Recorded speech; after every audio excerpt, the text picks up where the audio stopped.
Power Perspective is sponsored by Grand Valley State University. Please welcome founding artistic and executive director of Shakespeare in Detroit, Sam White.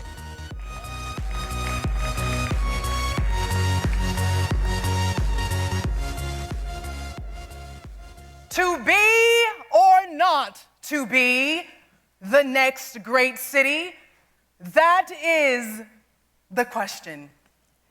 Can Detroit be a great city without a thriving, robust, well-funded arts community? Can our city live up to its potential if its artists cannot? Hi, my name is Sam White, and I'm the founder of the nonprofit theater company Shakespeare in Detroit. I was also born and raised in Detroit to a stay-at-home mother who was a ferocious reader and a theater patron. She gave me books, and she took me to the theater, right to the Fisher Theater. There was one book in particular that changed my life. My mother, when I was 8 years old, caught me listening to rap music. She hated rap music. It was forbidden in our house. Well, one day, I was in my room, the door was closed, and I was being sneaky and listening anyway when she heard me, because mothers hear everything.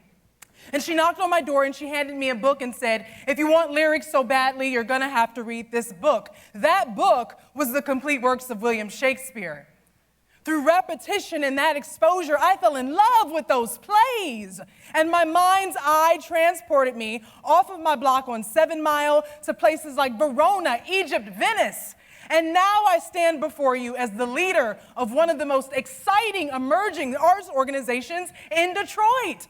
I've worked at the Stratford Festival, the Oregon Shakespeare Festival. I recently directed at the Tony Award-winning regional theater, the Utah Shakespeare Festival. I trained under the head of drama at Juilliard, Evan Yanulis, during the summer session at Yale. And it's all because my mother gave me this book. You see, the arts changes lives. Do you know what else it changes? Economics. Here are 2 facts. Detroiters and/or Michiganders love theater. We also love Shakespeare. We cross the American border every season to go to the Stratford Festival in Ontario. In fact, 30% of the Canadian organization's audience is from Michigan.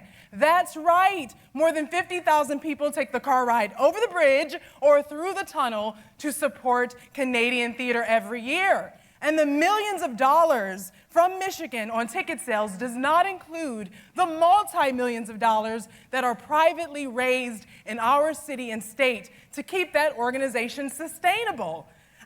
Imagine if those dollars stayed here at home and local artists who live, work, and pay taxes in Michigan were able to feel the impact of those dollars and the residual impact for all of the restaurants and hotels in our city if those dollars stayed in our country. Because here's the second fact. Detroit does not have a regional theater. Michigan does not have a regional theater. We do not have our own large-scale professional theater. Sure, we have small theaters that do great work and hire professional actors. And sure, we have the Fisher Theater, but that houses traveling productions from New York. So what do I mean when I say regional theater? Well, the largest network of regional theaters in our country is called LORT, L-O-R-T. That's the League of Resident Theaters. Michigan is not on its map. The cities that are, the theaters that are, have one major thing in common. They all have budgets of $1 million or more. Most Michigan theaters do not. Some cities have multiple LORT theaters, which means that they are on the radar of the American Theater Wing. Those are the people that give out Tony Awards, including regional Tony Awards. And they're able to receive national press. So cities like Chicago, New York, Los Angeles, Cleveland, Cincinnati, Indianapolis are also able to attract some of the best designers and artists in the world. And here comes the economic element. They're able to attract tourism. Shakespeare in Detroit has been in Forbes magazine. I was on the cover of the In-Flight magazine for Southwest Air. We've been all over local media, and more than 13,000 people have seen our work, including the work that we do with students in grades 3 through 12.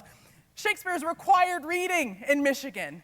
And I have to tell you, those plays were not meant to be written or read at a desk. They were meant to be performed. And so we go into schools and we make sure that they are invigorated by these plays and not intimidated. As I shared earlier, I know the impact of these plays, and I am committed to making sure that students know the transformative power of these stories, and it's working. Our educational program, Shakespeare STEAM, is receiving much success. We teach the science of lighting and production, the technology of sound design, the engineering of a former costume, the art of classical performance, and the mathematics of building a set to these young people. But here's what remains true. We need funding. We need the same energy and passion that people have for Canadian theater here at home. That same passion that we have for supporting local when it comes to cars and retail and technology and other industries, we have to have for our arts and cultural organizations. Our quality of life depends on it. Our economy can only thrive with it. So what sort of city do we want to be? People don't go to New York because Wall Street is cool. They go for the theater, for the arts, for the experience. If you answered yes, that you want that sort of city, support our work. We do a free community show in the park every year. Help make that work possible. Donate to our work in schools. I have to tell you, Shakespeare in Detroit makes plays, but the consequences of not having a thriving arts community are real. One orchestra, an opera house, and a handful of museums does not a robust cultural landscape make. Hamlet, in his most important speech, he's contemplating his life and how he will go on after experiencing trauma. That is something we as Detroiters can certainly relate to. And so, friends, I ask all of you the same question that he asked himself. To be or not to be Detroit, Michigan? That is indeed the question. My name is Sam White. I'm from Shakespeare in Detroit. Please visit our website tonight. Thank you.